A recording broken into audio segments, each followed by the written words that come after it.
Celeste, you are such an exquisite gift. And I am so thankful that you have been on loan to me since your birth. John, for the rest of your remaining days, her mom and I give you our cherished daughter.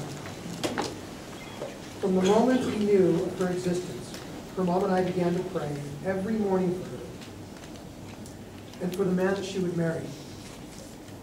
John, you have been set apart by God for Celeste. You complete her. This day is a marker of the days we have prayed for our daughter. John, you are the answer to our prayers. Yvette and I prayed every morning together for God's best for Celeste. John, you are a man guided by focus. You are guided with a clear destination. Your focus forces you to be efficient. The flip side of that would be impatience with obstacles, but this makes you a valuable team member in this marriage and life.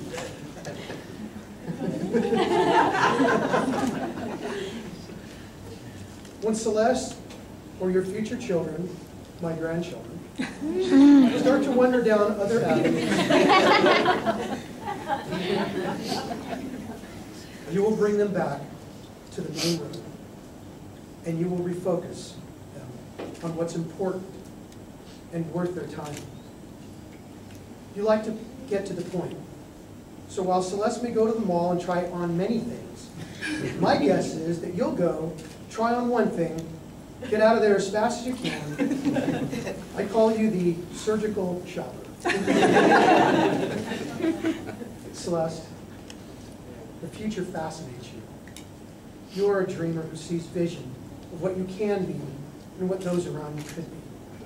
You cherish those visions. When the present is too frustrating, your visions of the future energize you and others around you.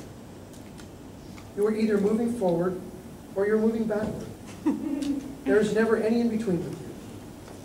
John is one who appreciates your ideas for the future, and you will help him make those dreams a reality.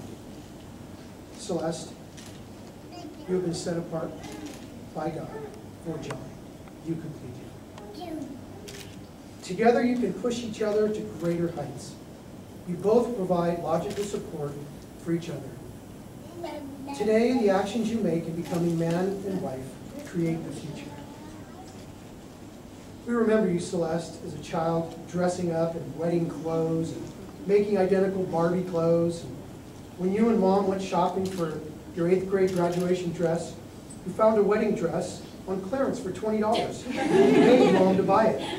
She bought it and your graduation dress. That dress added years of memories to the Clupny household. Today, Celeste, you are no longer a child. You stand before us as a woman who is the wedding princess you always wanted to be, with your Prince Charming by your side. When Celeste envisioned her wedding as a little girl, it was a dress which glowed white and was stunningly simple. She is magnificent, John, and is wearing the wedding garment which symbolizes a rite of passage. You both will no longer be single, and her girlhood and dream of partnership in marriage has arrived.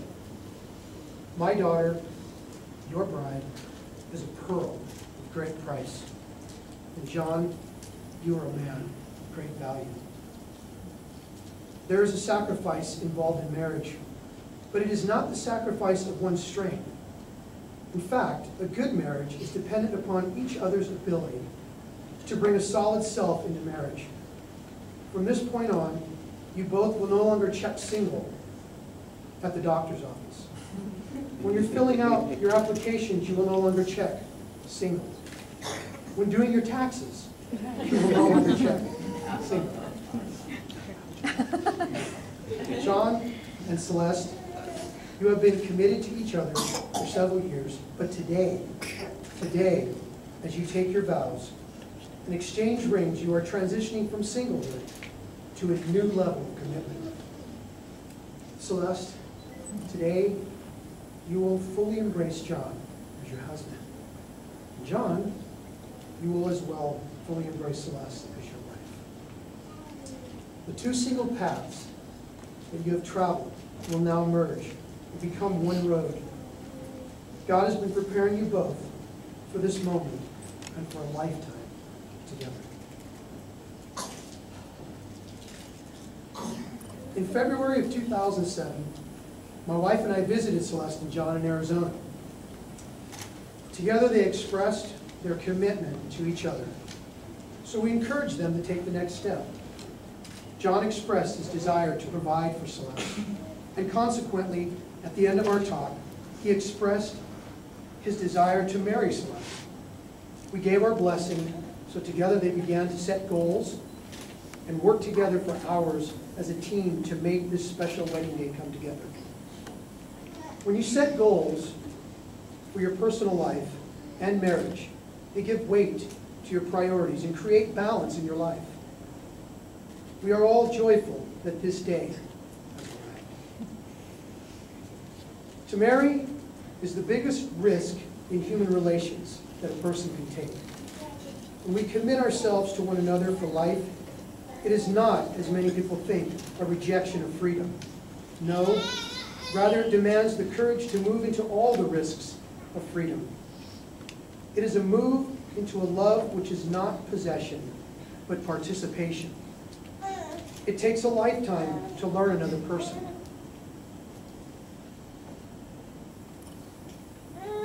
Then it is a part of that co-creation, which is what our soul is calling out for. It implies such risk that it is often rejected. A lasting and growing love is not guaranteed by any ceremony or ritual. But if your focus is on loving God and each other, then you're on the right track. The Lord God said, "It is not good for the man to be alone. I will make a companion for him who corresponds to him." The Lord God formed out of the ground every living animal of the field and every bird of the air. He brought them to the man to see what he would name them. And whatever the man called each living creature, that was its name. So the man named all the animals, the birds of the air, and the living creatures of the field. But for Adam, no companion who corresponded to him was found. So the Lord God caused the man to fall asleep. And while he was asleep, he took part of the man's side and closed it up and placed it with flesh. Then the Lord God made a woman from the part he had taken out of the man, and he brought her to the man. And the man said, "Yes, at last it is bone of my bone and flesh of my flesh." Did you notice God caring for them? Our relationship with God is first in life and in marriage. He loved and cared for us first, modeling the kind of love we were designed for. This passage shows that marriage was not our brainstorm. God created it to show us our need for each other, for community, and to help fill our need for that kind of deep and caring relationship. He invented it because he knew we were incomplete alone. He made us that way. God wanted Adam to know he was incomplete without Eve. Because we are incomplete without each other, we join together to become one. You guys will be doing that today. I want to give you a heads up. It takes time to feel and know real unity and real oneness. Love is something you deliberately decide to do and to give. I'm going to repeat. The two single paths that you have traveled will now merge and become one road. God has been preparing you both for this moment and for a lifetime together forever. So love is a commitment. It is a deliberate decision to do loving things. The institution of marriage is in serious trouble. Couples who were once deeply in love and believed they were wonderfully suited for each other are seeing their marriages fall apart. If you two are going to beat the odds, you will need to bring dedication, hard work to your relationship. Statistics bear out the fact that couples that invest in their relationship will find the greatest fulfillment and meaning that life has to offer. Always be there for each other in times of need. It symbolizes, it is a symbol of the journey two people can take when it is coupled with a commitment in marriage. It signifies purity. Refined gold is soft and pliable, free from corrosion of other substances. It is when gold is mixed with other metals that it becomes hard, less pliable and corrosive. This mixture is called alloy. The lower the percentage of alloy, the softer and more flexible. A pure heart and relationship is like pure gold, tender and pliable. Remain soft, tender towards each other, and forgiving each other. When trials hit, you will see the impurity surface. But you have a choice to determine your future. You can remain angry, blaming each other, or you can ask forgiveness and move forward. Our ability to see correctly is the key to being happy. 1 Corinthians 13:4, verse 7 says, "Love is patient, love is kind, love is not proud.